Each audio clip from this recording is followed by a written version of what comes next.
Selamat pagi, kami dari kelompok 2 yang beranggotakan saya sendiri Gracia Valencia Samosir dan teman-teman saya Evelyn Valencia Samosir,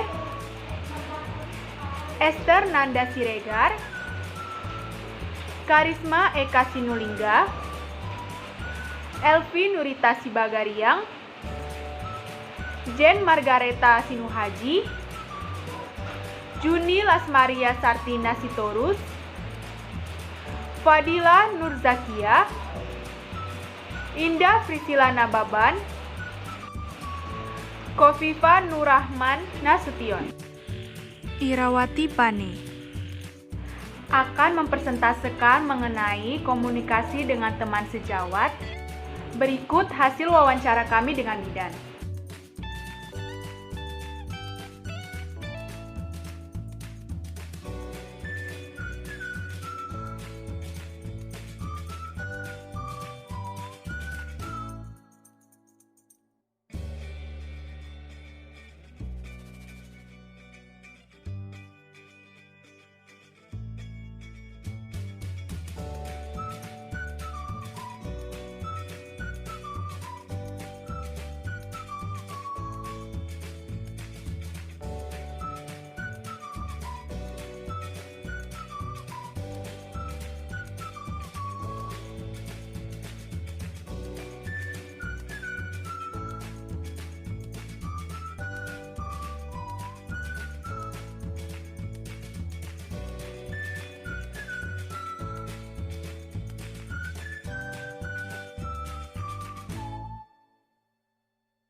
Selamat malam Ibu Bidan. Selamat malam.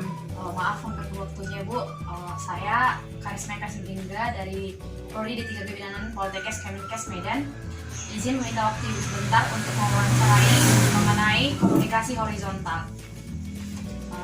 Saya ingin tahu Ibu, yaitu pertanyaan pertama, bagaimana peran komunikasi horizontal terhadap peningkatan kinerja para petugas kesehatan atau para bidan?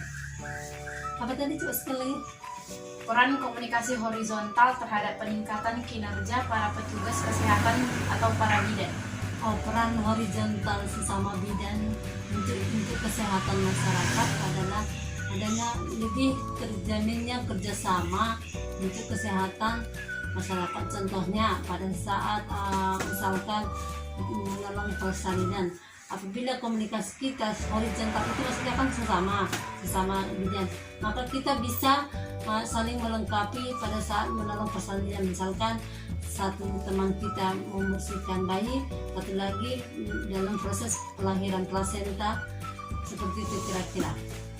Untuk pertanyaan kedua, permasalahan apa yang biasa terjadi di antara bidan dengan rekannya?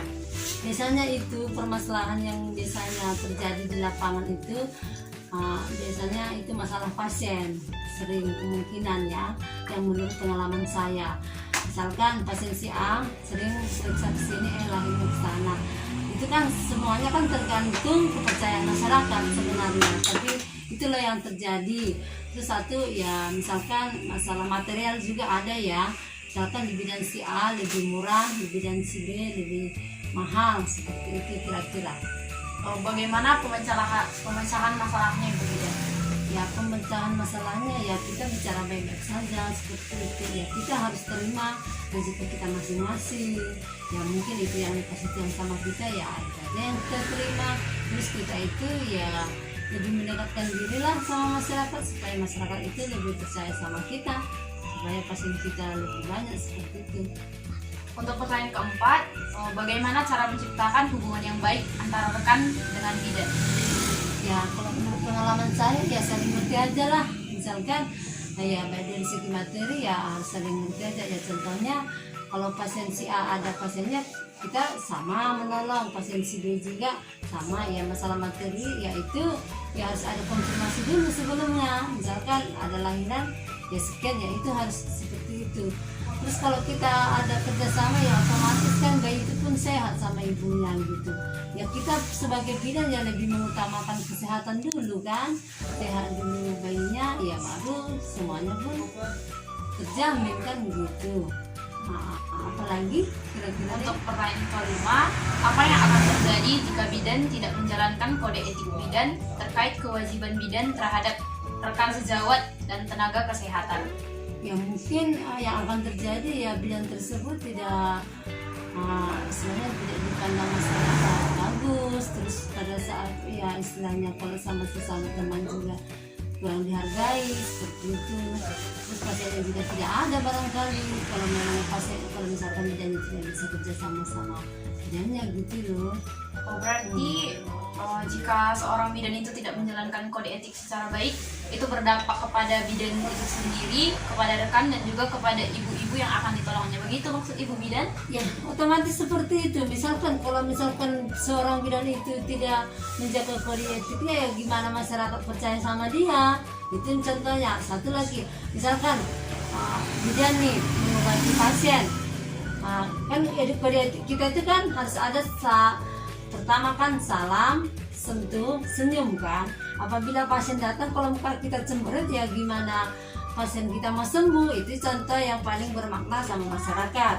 Tetapi apabila kita ramah sama pasien, senyum, salam, sapa, sentuh, otomatis pasiennya sudah sembuh. Kalau obat itu ya sekian persen lagi loh. Gitu. Apalagi nih? Cukup sekian Ibu Bidan, terima kasih atas waktunya. Selamat malam.